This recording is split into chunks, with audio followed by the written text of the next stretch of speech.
La evolución de la economía chilena ha sido notable en todo sentido cuando se le compara con el pasado. Debido a su gran recuperación y admirable crecimiento económico, esta situación ha llamado la atención de muchos países que aún están con severos desbalances macroeconómicos.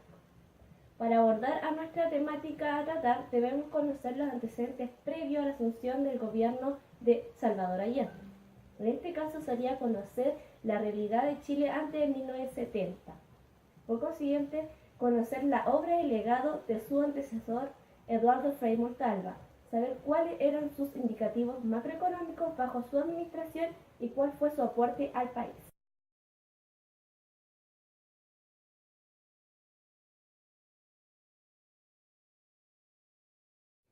Eduardo Frei fue uno de los políticos más importantes de la segunda mitad del siglo XX en Chile, tanto por el liderazgo generacional que encauzó desde el conservatismo confesional hacia un mecanismo cristiano y progresista, que llegó a concretarse en el Partido Demócrata Cristiano. Los mayores logros de la administración de Eduardo Frei fueron el proceso de reforma agraria ya iniciada por el gobierno anterior, que consistía en expropiar una gran propiedad y enseguida repartirla a quienes trabajaban la tierra. También la chilenización del cobre, que se compran el 51% de las acciones de las compañías mineras poseedoras de los grandes yacimientos del cobre, y en cuanto a lo social, fomentó los programas de promoción popular durante todo el periodo de su gestión.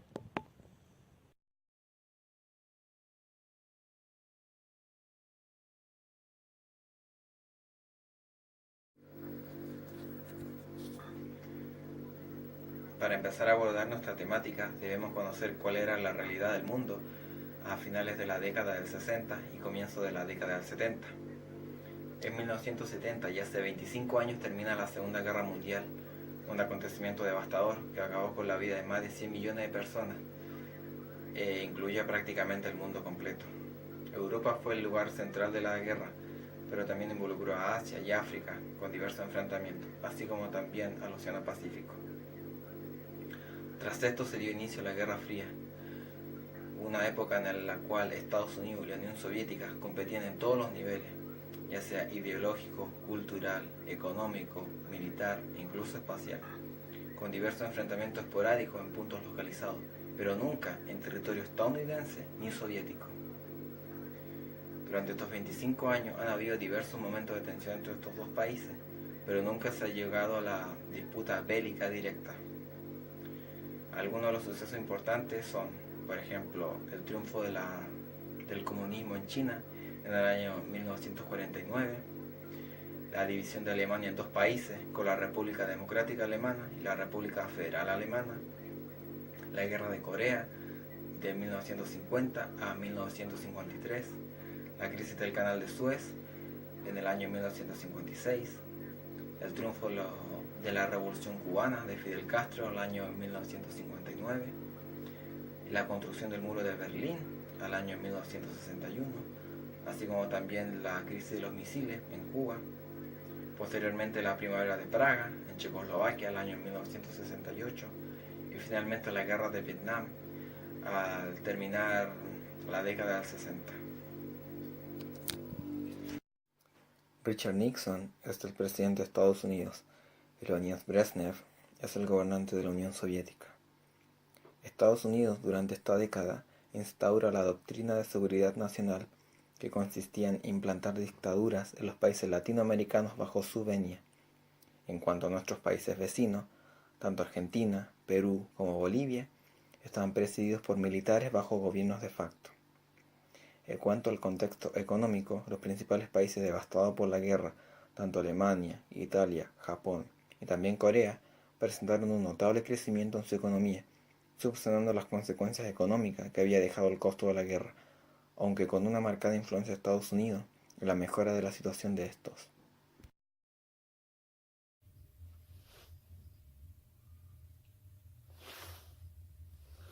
¿Qué propuestas y medidas logró aplicar Salvador Allende en su gobierno? La propuesta del gobierno de Salvador Allende era hacer una etapa de transición al socialismo que consideraba proceder con cautela para no romper con las tradiciones democráticas en nuestro país, como también para no provocar un rechazo en las Fuerzas Armadas, para asegurar el respeto a estos valores y para ser ratificado por el Congreso pleno como presidente de Chile, Allende tuvo que firmar un estatuto de garantía constitucional. A través de este se comprometía a conservar libertades como la enseñanza, prensa, asociación, reunión y a indemnizar las expropiaciones contenidas en el programa de gobierno de Unidad Popular. Posteriormente, este estatuto fue aprobado como reforma de la Constitución de 1971. En ámbito económico, su plan de gobierno dividió su economía en social, donde todas las empresas de carácter clave pasan a manos del Estado; mixta, donde participaba el sector privado, pero el Estado era mayor accionista, formada por pequeñas empresas; y expropiación en caso de grandes empresas que implicaban una economía fundamental para el país llamado requisito legal por el hecho de ser un uso forzado de la ley. En este carácter, Chile en 1973 controlaba cerca del 80% del control de las empresas, estatizó la Compañía Nacional de Carbono, creando la Empresa Nacional de Carbono, diciembre de 1970, en CAR. Luego, una de sus mayores medidas fue la cesión del cobre en 11 de julio de 1971, mineral conocido como el sueldo de Chile, que en ese entonces estaba en su mayoría en propiedades estadounidenses. La producción excesiva de dinero en su gobierno generó una inflación de 140%, aumentando diariamente, provocando mercados negros con productos básicos como los alimentos. Otra medida fue la explotación de tierras, generando conflicto entre los proletariados y trabajadores. En ámbito salud, se destinaron recursos para adquirir equipamiento y construcción de infraestructura. Dentro de este ámbito se implementó el programa alimentario, que significó entregar medio litro de leche gratis diario a cada niño, con una cobertura de cerca del 80%.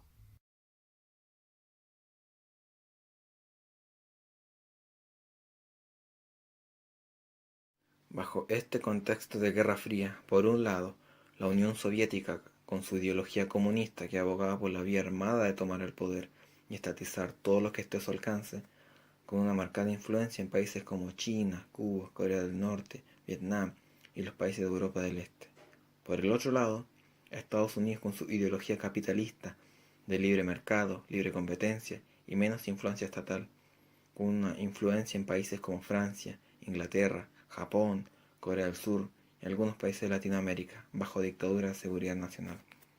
La elección de Allende se estableció como una tercera vía, aunque si se pudiese asemejar a alguno de los dos países dominantes del mundo, se podría optar por la Unión Soviética, por la similitud entre comunismo y socialismo y un fuerte control estatal de las empresas, pero Allende abogaba por la vía pacífica y no la vía armada.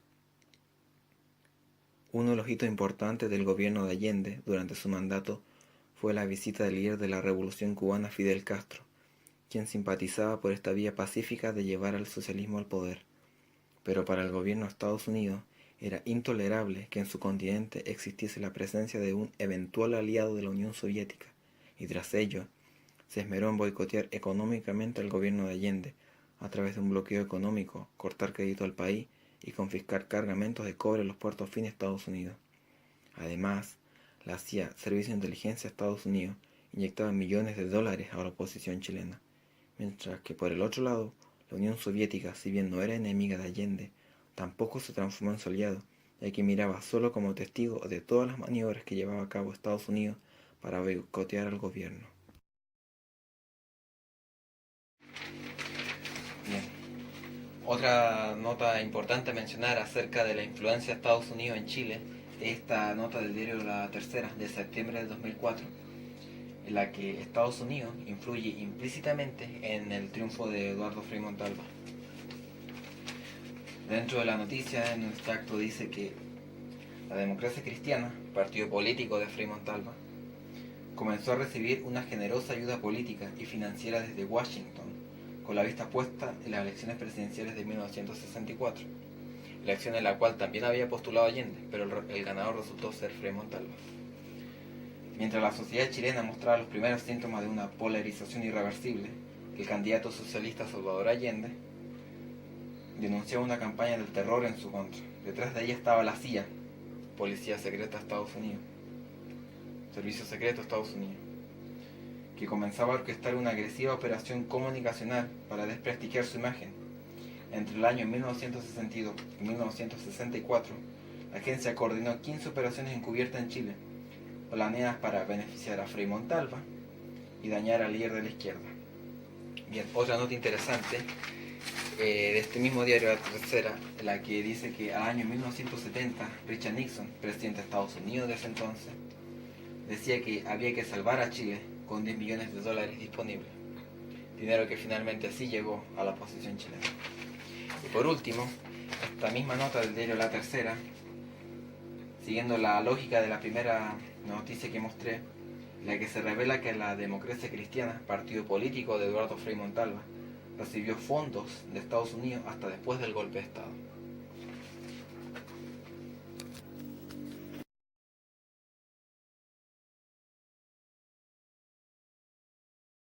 Del primer año, el plan económico arrojó cifras positivas. El Producto Interno Bruto aumentó un 8,6%, la inflación disminuyó un 12,8%, la cesantía llegó a solo el 3,8% y la producción industrial se incrementó un 12%. Pero la emisión desmedida de dinero, sin el respaldo del Banco Central, causó una inflación mayúscula, que en 1972 llegó a un 140% y en 1973 alcanzó el 1% diario. Este panorama causó la aparición del mercado negro, donde se vendían productos básicos como el arroz, la harina, a precios mucho mayores que en el mercado normal. Junto con esto, muchas mercancías desaparecieron de los almacenes, de los supermercados, así que finalmente los consumidores debieron acostumbrarse a hacer largas filas, largas colas en el comercio para poder obtener algunos de sus productos.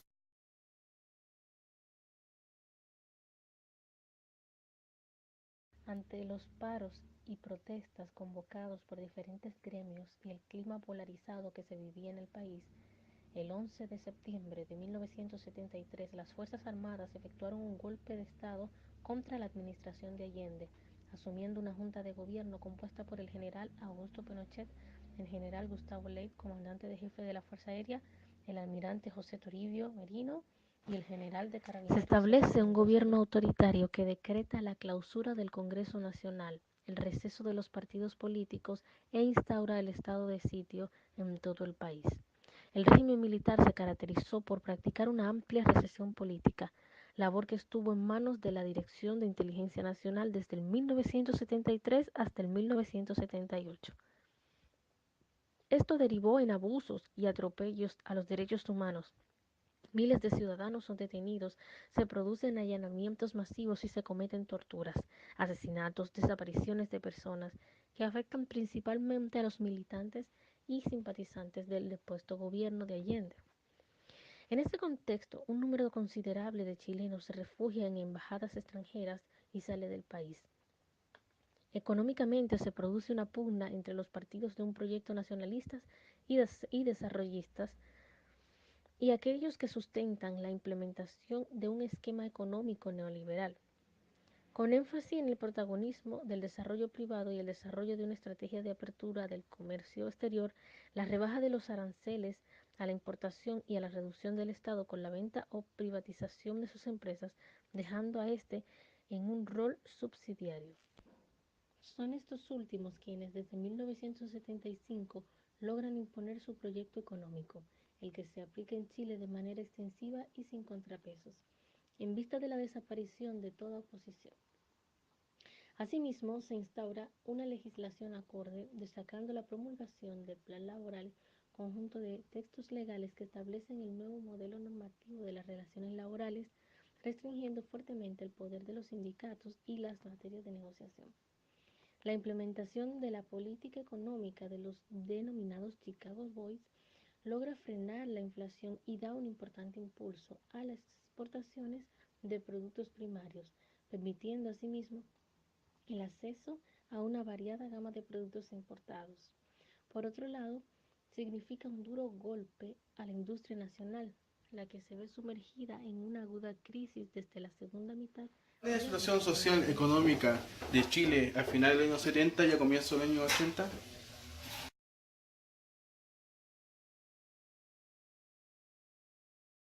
A comienzos de la década de 1980 se implementa una de las mayores obras del régimen militar, la Constitución Política de 1980, dando inicio a la institucionalización del régimen en el plano económico y acorde con la política de reducción del Estado. Se desarrolla una profunda reforma de los sistemas de salud, educación y prevención estatales. En enero de 1980 se promulga la Ley de Municipalización de la Educación, entregando la administración fiscal a la educación pública a municipalidades. En noviembre del mismo año se promulga la ley que reemplaza el sistema de pensiones basado en el fondo común aportado por los trabajadores por otro derivado de la capitalización individual de entes privados, la denominada Administración de Fondos de Pensiones AFP. En marzo de 1981 se promulga la ley que faculta a las personas a depositar sus cotizaciones de salud en entes privados, la denominada Instituciones de Salud Provisional ISAPRES. La década de 1980 se inauguran con positivas cifras de crecimiento, expansión del crédito y del comercio, especialmente de artículos importados por la formación de una nueva clase empresarial. Sin embargo, esta bonanza económica tiene un abrupto final en el año 1982. El aumento del precio del petróleo, la caída de las exportaciones y la quiebra masiva de bancos e industrias suman al país en una severa recesión. El explosivo aumento del desempleo y del endeudamiento provoca una ola de malestar que se traduce en unas primeras protestas nacionales en contra de la dictadura. Estas manifestaciones de descontento se expresan a través de huelgas, marchas callejeras, enfrentamientos con la policía, barricadas en poblaciones marginales y bocinazos y golpeteo de cacerolas en los barrios de clase media. Y las protestas impulsadas por sectores gremiales y sindicales se expanden. Los pobladores y los partidos políticos, quienes surgen tras un largo receso, organizada la oposición bajo el alero de los partidos políticos de centro-izquierda, estos demandan la renuncia de Pinochet, la derogación de la Constitución de 1980 y la realización de elecciones libres y democráticas. Sin embargo, todas estas demandas fueron respondidas con una fuerte recesión que provocó una agudización del conflicto y la violencia.